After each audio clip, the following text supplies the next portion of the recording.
किसी व्यक्ति, स्थान, वस्तु आदि के नाम, गुण, धर्म, स्वभाव आदि को बोध कराने वाले जो शब्द होते हैं ना, उन्हें हम संज्ञा कहते हैं। तो देखिए संज्ञा में कुल यहाँ पर 5 भेद है, मगर प्रमुख रूप से ये 3 ही भेद है, व्यक्तिवाचक, जातिवाचक, भाववाचक। गंगा नदी, यमुना नदी अगर हम कहेंगे तो वहाँ व्यक्तिवाचक संज्ञा है, वही सिर्फ नदी कहेंगे तो जातिवाचक संज्ञा है।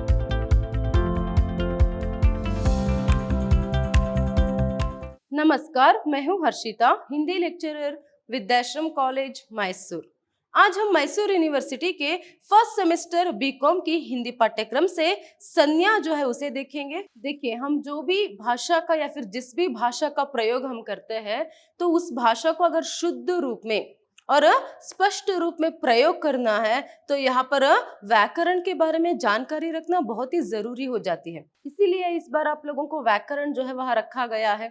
आपके 4th यूनिट में व्याकरण भाग जो है रखा गया है, तो व्याकरण के अंतर्गत आपको संज्ञा जो है यहाँ पर दी गई है। तो चलिए आज के क्लास में हम संज्ञा किसे कहते हैं और संज्ञा के भेदों के बारे में जानकारी प्राप्त करेंगे। देखिए संज्ञा मतलब क्या है?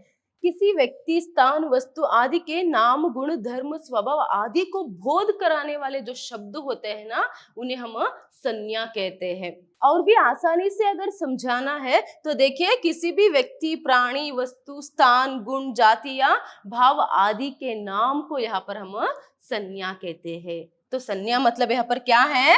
नाम है। तो देखिए चाहे वहां किसी व्यक्ति का नाम हो सकता है या फिर क्या है किसी भी वस्तु, प्राणी या फिर गुण और क्या है भाव का भी नाम यहाँ पर हो सकता है। तो ये जो है यहाँ पर संज्ञा कहलाते हैं। तो स्कूल से ही जो है आप सभी लोग यहाँ पर संज्ञा, सर्वनाम के बारे में जानकारी जो है आपने प्राप्त की है ना। तो नाउन और प्रोनाउन के बारे में प्रारंभिक रूप से ही यहाँ पर आप क्या है संक्षिप्त रूप में जानकारी तो यहाँ पर आपने प्राप्त की ही होगी। तो ऐसे में आप लोग भी क्या है संज्ञा के बारे में जानते होंगे। देखिए आप लोग यहाँ पर स्कूल से ही जो है संज्ञा और सर्वनाम मतलब नाउन, प्रोनाउन इन सब के बारे में यहाँ पर पढ़कर आए हैं, है ना। तो थोड़ी सी तो जानकारी जो है आपको यहाँ पर संज्ञा के बारे में है। तो चलिए अभी संज्ञा के बारे में हम यहाँ पर विस्तृत रूप से जानेंगे। देखिए यहाँ पर जैसे मैंने बताया नाम को यहाँ पर संज्ञा जो है कहा जाता है, जैसे शाम, आम, मीठा, हाथी। तो सिर्फ व्यक्ति या फिर वस्तु का नाम ही नहीं, उसके साथ साथ भाव, गुण, धर्मों का नाम भी जो है यहाँ पर क्या है हम उन्हें भी संज्ञा कहते हैं। जैसे यहाँ पर देखिए संज्ञा के भेद अगर हम देखेंगे उसमें आप और भी क्या है यहाँ पर जानकारी जो है प्राप्त कर सकते हैं। तो देखिए संज्ञा में कुल यहाँ पर 5 भेद है, मगर प्रमुख रूप से ये 3 ही भेद है, व्यक्तिवाचक, जातिवाचक, भाववाचक संज्ञा। फिर हम द्रव्यवाचक और समुदायवाचक संज्ञा भी यहाँ पर हम देख सकते हैं। देखिए यहाँ पर व्यक्तिवाचक संज्ञा किसे कहते हैं? व्यक्तिवाचक संज्ञा करके जिस संज्ञा शब्द से किसी विशेष व्यक्ति, प्राणी, वस्तु अथवा स्थान का बोध हो उसे व्यक्तिवाचक संज्ञा कहते हैं। क्या कहते हैं पर? जिस संज्ञा शब्द से जो है किसी विशेष व्यक्ति, प्राणी, वस्तु अथवा स्थान का बोध हो, व्यक्ति, प्राणी, वस्तु अथवा स्थान का बोध होना, तो उसे हम यहाँ पर व्यक्तिवाचक संज्ञा कहते हैं। मतलब पर्टिकुलर रूप से एक व्यक्ति का या फिर एक स्थान का, एक जगह का, एक शहर का जिसका यहाँ पर नाम का बोध होता है ना, उसे हम संज्ञा कहते हैं। जैसे यहाँ पर जयप्रकाश नारायण, श्री कृष्ण, फिर रामायण, ताजमहल, लाल किला, हिमालय। देखिए यहाँ पर आप देख सकते हैं जयप्रकाश करके एक ही व्यक्ति का यहाँ पर नाम का जो बोध है यहाँ पर प्रमुख रूप से होता है। एग्जाम्पल लाल किला या फिर ताजमहल कहते हैं, वहां पर सिर्फ ताजमहल का बोध जो है यहाँ पर कराता है। फिर लाल किला तो प्रमुख रूप से पर्टिकुलरली एक ही व्यक्ति या फिर स्थान, किसी स्थान या फिर किसी जगह का जो यहाँ पर नाम का बोध होना, तो उसे हम यहाँ पर क्या कहते हैं? व्यक्तिवाचक संज्ञा। एग्जाम्पल अगर हम हाथी कहेंगे, आगे देखिए यहाँ पर जातिवाचक संज्ञा। जिस संज्ञा शब्द से उसकी संपूर्ण जाति का बोध हो उसे जातिवाचक संज्ञा कहते हैं। जिस संज्ञा से मतलब जिस नाम से यहाँ पर संपूर्ण जाति का बोध होता है ना, उसे हम जातिवाचक संज्ञा कहते हैं। चाहे वहां यहाँ पर किसी की भी हो सकती है। जैसे यहाँ पर आप देख सकते हैं मनुष्य, नदी, पर्वत, लड़का, गाय, नारी, गांव।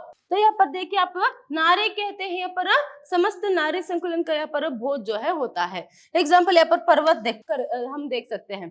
तो पर्वत कहते ही क्या है यहाँ पर पर्वत, समस्त पर्वत का यहाँ पर बोध जो है, पर्वत जाति का बोध जो है होता है। जैसे नदी, देखिए नदी कहते ही समस्त नदी का बोध हो, उस जाति का बोध जो है होता है।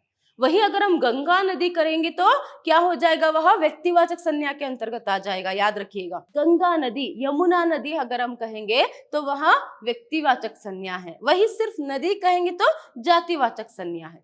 वही देखिए मनुष्य कहते ही क्या है, यहाँ पर सभी मनुष्य जाति का बोध जो है यहाँ पर होता है। तो जिस संज्ञा शब्द से समस्त जाति का यहाँ पर बोध होना, किसी भी समस्त जाति का बोध हो, तो उसे हम जातिवाचक संज्ञा यहाँ पर कहते हैं। आगे देखिए यहाँ पर भाववाचक संज्ञा। तो किससे कहते हैं हम भाववाचक संज्ञा? जिस संज्ञा शब्द से पदार्थों की अवस्था, गुण, दोष, भाव आदि का बोध हो, उसे हम भाववाचक संज्ञा कहते हैं।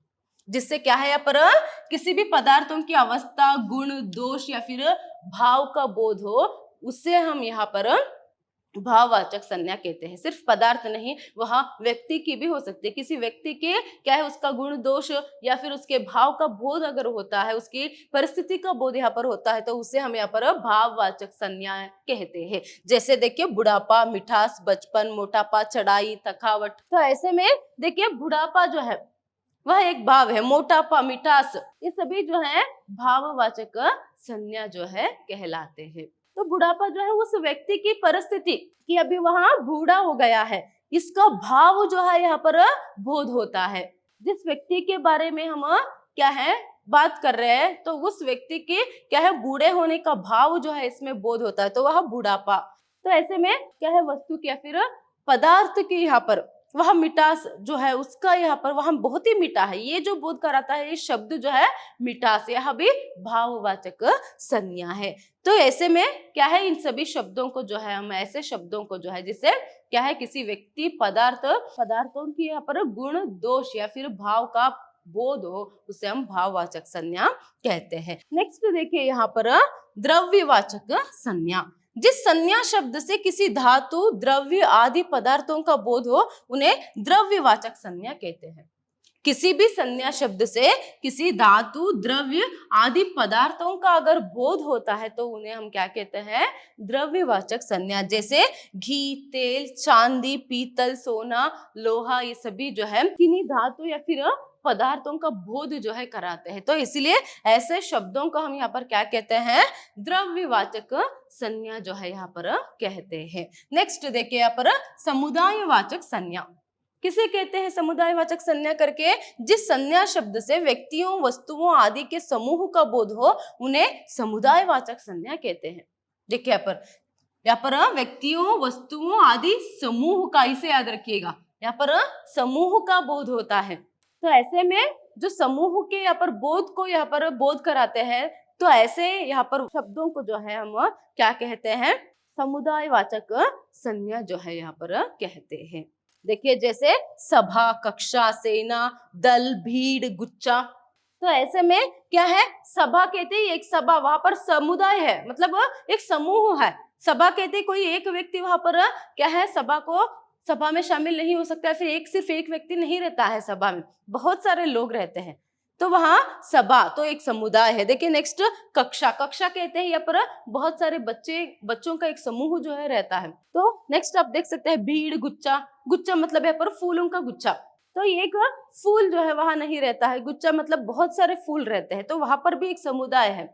तो ऐसे क्या है, पूरे समूह का किसी एक व्यक्ति या फिर किसी एक पदार्थ का बोध ना कराते हुए क्या है, किस व्यक्तियों की या फिर पदार्थों की यहाँ पर समूह का बोध कराने वाले जो शब्द रहते हैं ना, उन्हें हम यहाँ पर समुदायवाचक संज्ञा जो है कहते हैं। तो ये रहे संज्ञा के भेद। तो अभी हमने इस कक्षा में ये जाना कि संज्ञा किसे कहते हैं और संज्ञा के भेद कौन से हैं, और उन भेदों की परिभाषा और उदाहरण भी हमने देखा। तो यहाँ पर अच्छे से इसे याद में रखना हो सकता है। यहाँ पर क्या है, 10 अंक के लिए ये प्रश्न जो है आपको परीक्षा में पूछे कि संज्ञा के परिभाषा लिखते हुए उसके भेदों पर प्रकाश डाले करके, या फिर 1 अंक के लिए भी जो है यहाँ पर क्या है आपको प्रश्न जो है पूछ सकते हैं। तो उदाहरण के लिए व्यक्तिवाचक संज्ञा कौन सी है, जातिवाचक संज्ञा कौन सा है, तो ये सभी अच्छे से यहाँ पर उदाहरणों को भी किसे कहते हैं, मतलब कौन कौन से शब्द किसके अंतर्गत आते हैं, इसे सभी याद में रखना बहुत ही जरूरी है। धन्यवाद।